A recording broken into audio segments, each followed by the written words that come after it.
a major CDMO biotech firm with high-level technical skills, Airgenix is actively developing two main technologies: the commission development and production services for CDMO, including cell line development, process development and amplification, development and validation of analytical methodology, product identification, GMP production and stability tests for clinical trials, and CMC, chemical, manufacturing, and control.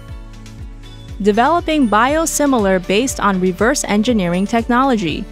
Among the products, EG12014 completed its global clinical trial in March 2021, and the analysis results reached the bioequivalence standard.